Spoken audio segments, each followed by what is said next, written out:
Welcome to the Instagram Stories for Monday, January 15th. I'm your host, Daniel Hill. I am back from traveling. When I came back, I got a sinus infection, so that was exciting. I am feeling a lot better though. Still sound a little bit, I'll say not perfect, but wanted to do a show for you as soon as possible. We're going to do Mosseri Monday, but before we do, there's some news I want to talk about. If you have listened to this show for any length of time, you've heard me talk about the app Artifact. Artifact was launched by the two co-creators of Instagram, Kevin Systrom and Mike Krieger.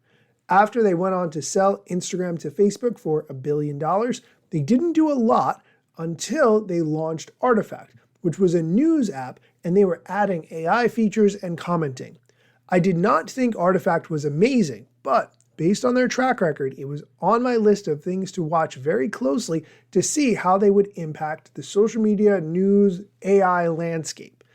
However, in a blog post from the Artifact team, they share that they have made the decision to wind down operations of the Artifact app. They explain that they launched a year ago, and since then they've been working tirelessly to build a great product. They built something that a core group of users love, but they concluded that the market opportunity isn't big enough to warrant continued investment in this way. As of the publication of this blog post, they decided to slim down the app's complexity and operations by removing the ability to add new comments and posts. However, Artifact will continue to operate the core news reading capability through the end of February. I will say overall that I am not shocked. There are a lot of ways to get news in 2024. You can go on X, you can go on Threads, you can use Google News, you could go to CNN.com. There's a million ways to get news. So I'm not entirely shocked by this news. However, since the team had made such a large impact to the social media landscape because of Instagram, I felt like they were poised to do something huge. I will say that I bet they're going to go back to the drawing board and come up with a new idea of something else that they can disrupt. And of course, I will report on it and keep you posted. You can take a look at this blog post in the show notes where I will link to it. We are going to take a quick break. When we come back, we're going to dive into Adam Mosseri's Ask Me Anything, so stick around. Welcome back. Let's get into Adam Mosseri's questions. My favorite, what are the top things the algorithms look for when showing me posts on Instagram? I think it's important to understand that the way Adam Mosseri answers this question is from the vantage point of making the best possible experience for the user. Not the person who's trying to get their content seen, but by the person who is viewing the content. What can Instagram do to give that person the best possible experience on Instagram? That's their approach. They don't care about your reach. That's not as important. Here's the answer to the question, what are the top 3 things your algorithms look for when showing me posts on Instagram? For stories and posts from accounts you follow, it's really about how much we think you care about that person and that story or that post, and is it going to spark some sort of connection between you. For content from accounts you don't yet follow, it's about how interesting we think it is to you specifically, and is it going to start a conversation between you and someone you care about. Okay, let's go on to the next question, and I really like this one.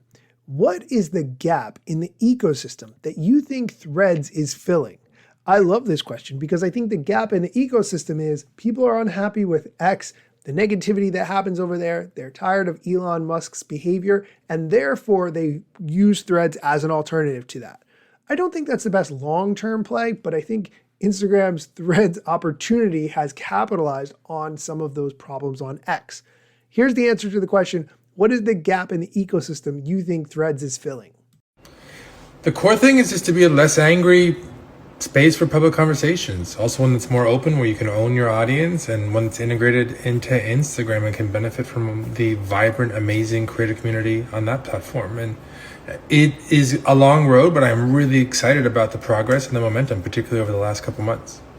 Okay, let's go on to the next question. The next one is, so what's the deal with IG Notes?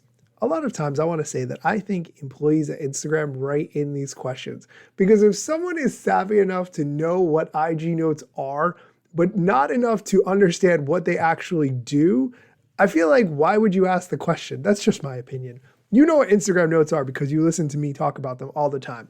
Very similar to AOL AIM statuses, away messages that we used to have back in the day.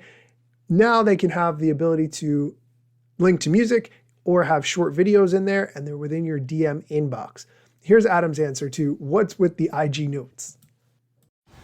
IG notes are a much bigger deal for Instagram than I think a lot of people realize. They're a way to start connections with friends, to start a conversation with a friend. And that's a core part of what we do, right? We bring people together over their interests. They're used a ton, particularly by young people. They've actually increased the overall usage of Instagram more than most other things in 2023. But a lot of people don't even know they exist or use them at all. So check them out. They're basically AIM status, but better looking and integrated into Instagram. Nothing wild, but they've proved incredibly important to this sort of idea of connecting people with those that they care about. And the last question we're going to do today, I'm actually going to flip it around. The question is, what advice would you give your 20-year-old self?